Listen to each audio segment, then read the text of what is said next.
Welcome to the Global Investor Podcast, a show that focuses on helping foreign investors enter the lucrative U.S. real estate market. Host Charles Carillo combines decades of real estate investing experience with a professional background in international banking to interview experts in all areas of U.S. real estate investing. Now, here's your host, Charles Carillo. Hello, Global Investor listeners. Before we start today's show, I want to let you know about Belgrade Homes in Tyler, Texas. They're offering newly constructed 130 square meter, 1,400 square foot homes for $145,000. They are offering financing to U.S. and foreign investors for 30 years at 6% interest with a 30% down payment. If you're interested, please contact belgradehomes.com, spelled BEOGRAD homes.com. Welcome to another episode of the Global Investors Podcast. I'm your host, Charles Carillo. Today we have Chris Larsen. Chris began syndicating deals in 2016, has raised more than $12 million, and has been actively involved in over $150 million worth of real estate acquisitions. He is the founder and managing partner of Next Level Income, through which he helps investors become financially independent through education and investment opportunities. So thank you so much for being on the show today, Chris. Charles, thanks for the opportunity. Excited to be here. So what was your background? You've been involved in a number of different fields. So what was your background prior to starting to invest in real estate? Well, I was racing bikes. So I started investing in real estate when I was 21 years old, Charles. 1999, I was in college. Raced bicycles starting at age 14. And I read about this in my book, which if any of your listeners want to get it, they can check it out at our website, nextlevelincome.com/book. I'll send them a free copy. But to kind of highlight some of the things, I was racing bicycles, and I don't know, for anybody that knows about the cycling world, they know that it doesn't pay very well, even if you're a professional, even if you're a high-level professional, actually. So I wanted to race my bike. I wanted to have different options, and I was introduced to the concept of compound interest and investing by the same family friend, Clint Provenza, who introduced me to cycling. So I started my Roth IRA as a freshman in college and started learning about different investments. Ultimately, I started day trading. And while I was in college as a junior, I was making sometimes $5,000 a month day trading. This was in the late 90s.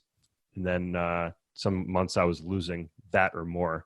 And as I sometimes laid awake at 3 a.m. in the morning thinking, what am I going to do tomorrow here with my trades? I thought, is this really how I want to spend my life? And, what if these numbers were multiplied by 10 or 100 times? And I was, instead of 20 years old, I was 40 years old.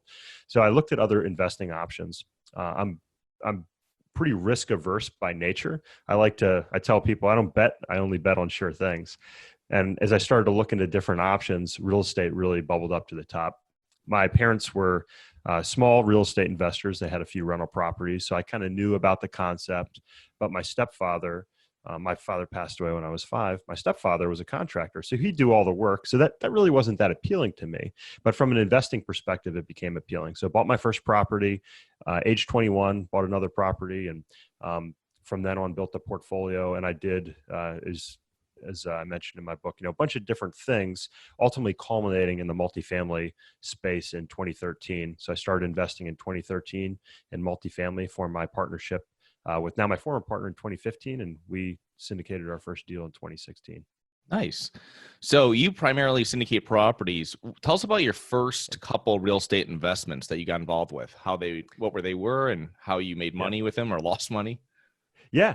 So I've been fortunate in my real estate career that I think we've made money on every deal that we've been in. Now, if you mark those deals during a certain time, some of those deals haven't been great, but over the lifetime of the deals, they've all made money. Our first investments were in single family, so bought a single family rental and what we now call like house hacking. Mm-hmm.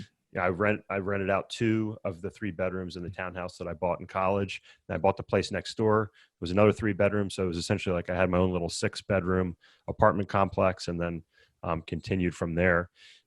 Then after our rental portfolio, we started buying distressed debt.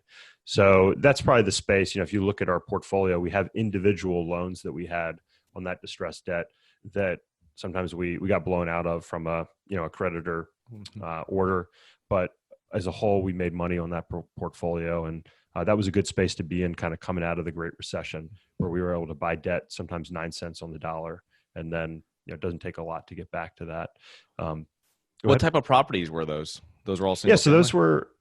those were single family. Okay. So what we were doing, Charles, is we were buying portfolios of seconds, non-performing seconds, and my partner was working those out. Oh, nice.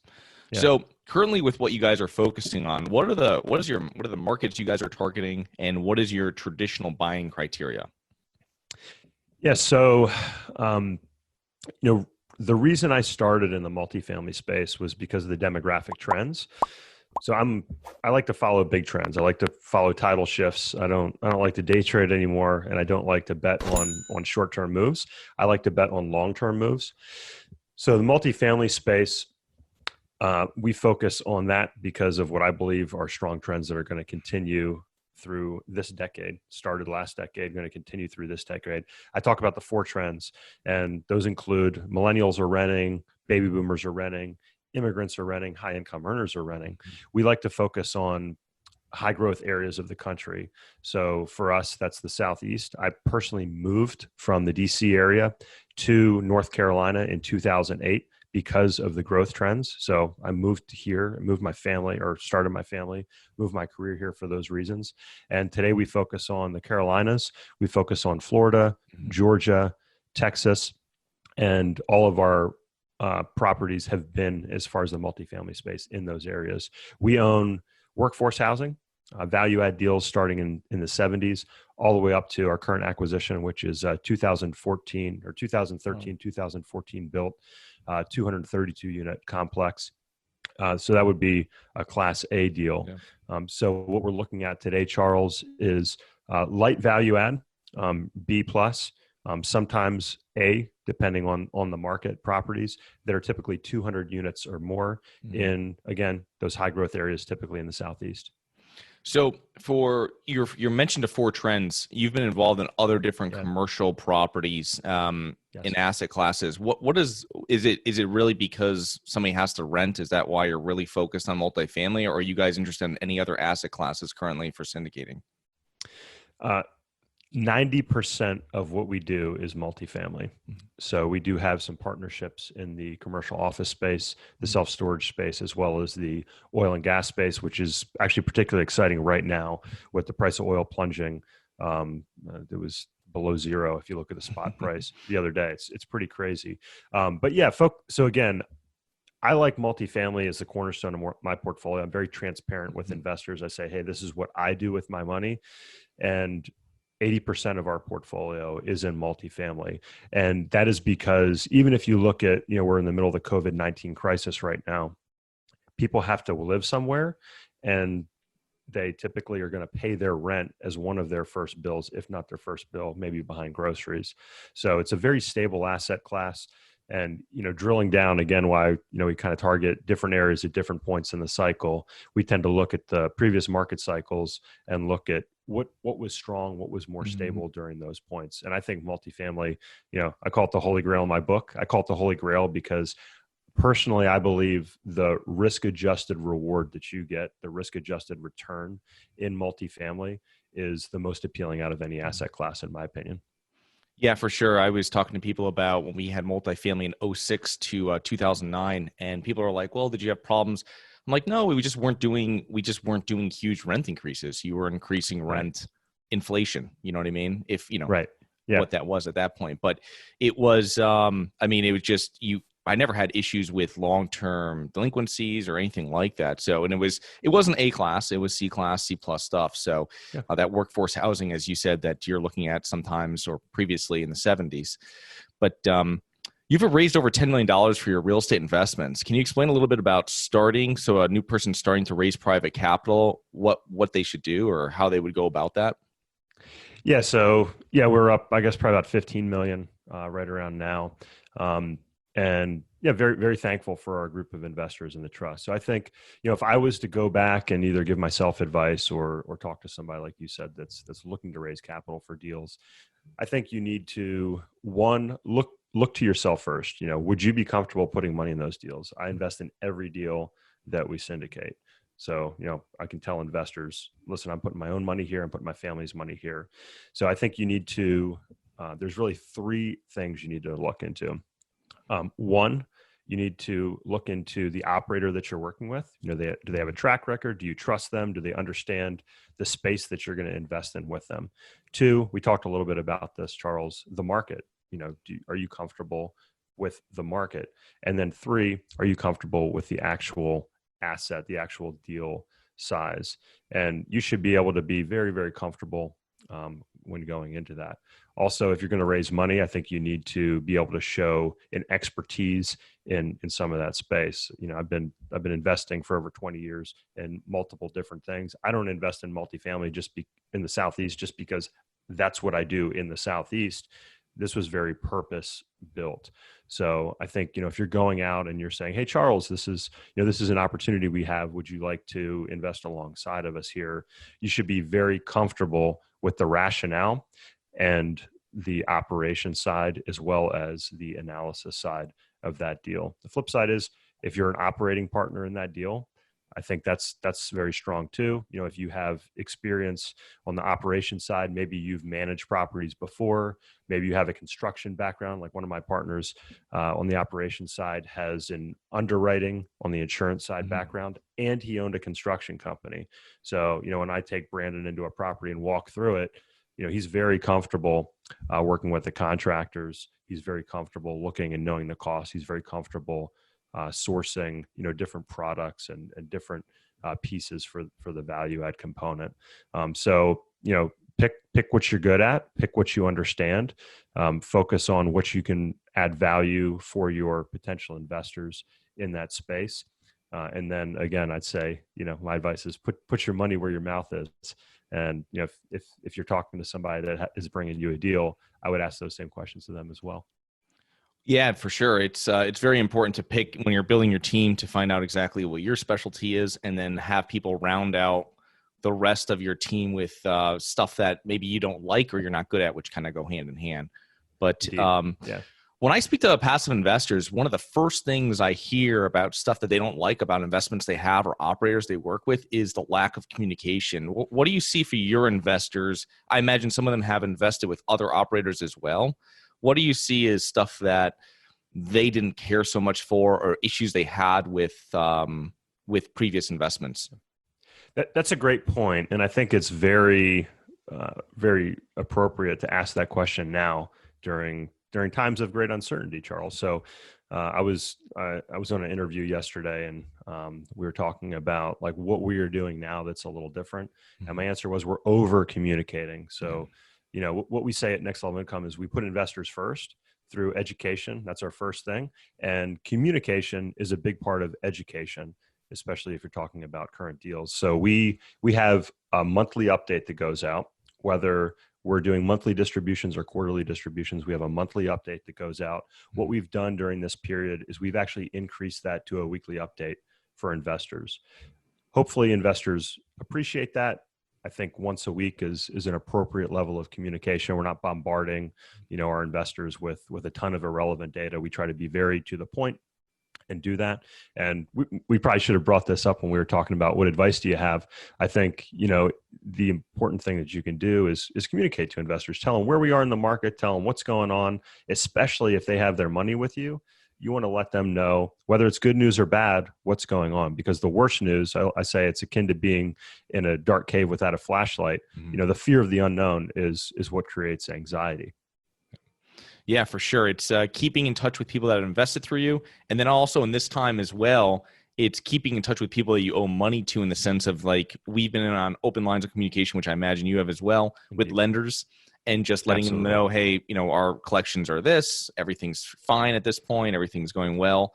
And just let them know that, you just don't want to be, hey, you haven't paid, you don't want that call saying, hey, are you paying the mortgage or what's going on or anything like that. So it's open lines of communication, I think, on both sides.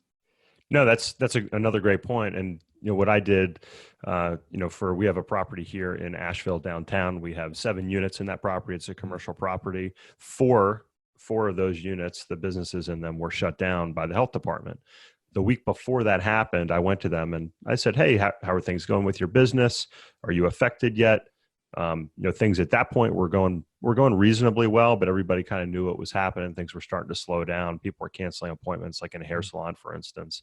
And I said, look, keep me in the loop.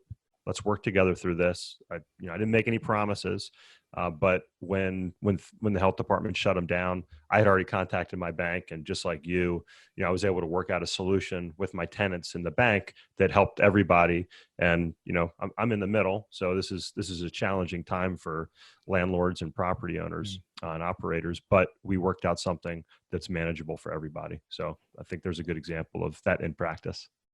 Yeah. So for what kind of examples of common mistakes you see from real estate investors, whether they're new or whether they're seasoned of some sort? What do you think? Yeah. So, kind of not following the advice that I was talking about before, not like properly evaluating those risks. I think, new investors, they kind of look and say, hey, what does this deal look like? But I always tell investors, they call me, they say, hey, walk me through this deal. I say, well, let's take a step back and talk about why we're in this market, why we're in this space, and why right now it's what I feel to be a good time to be in that before we look at the deal. So I always kind of train investors to walk through that process themselves. When it comes to the operations side, I think this is a great time. If we think about who is going to be getting in trouble during this period, there's 3 rules that I think are good to follow if you're an owner and operator. One, when you buy a property, buy cash flow properties. If you have a cash flow property today, I had cash flow properties as you did, going through 08, 09. I didn't make a tremendous amount of money during that time on the properties that I owned prior to the crash, but I didn't lose any money, and they all cash flowed positive through that.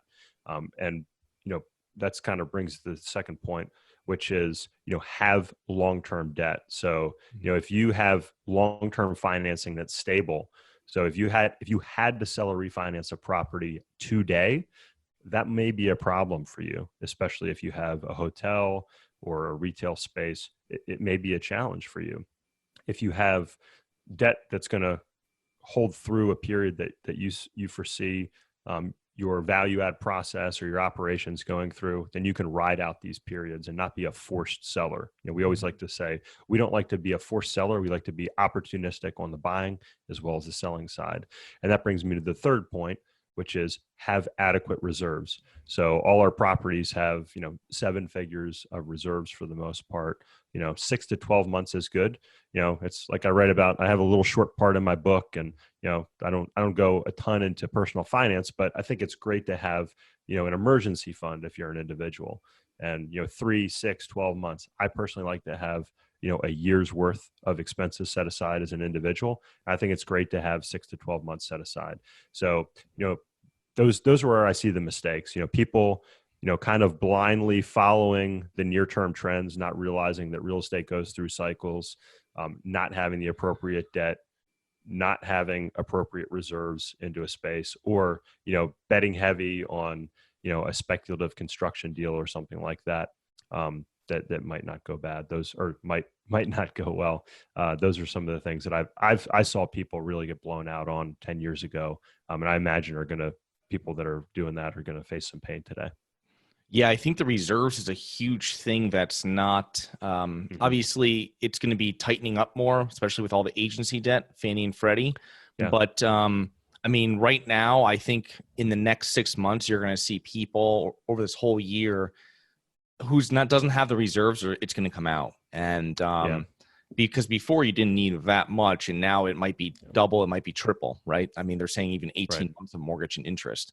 So it's, that's quite the amount of additional money you have to raise, but it's also the amount of security for your investors. You're not going to be calling them back and saying, hey, capital call, we need more money. It's not operating how we thought. So, but, and I've had capital calls in deals I've been invested in, and that's, when you have a property or a deal that's not going particularly well, and again, that's an example of a deal that we made money on, but there were periods that didn't go well.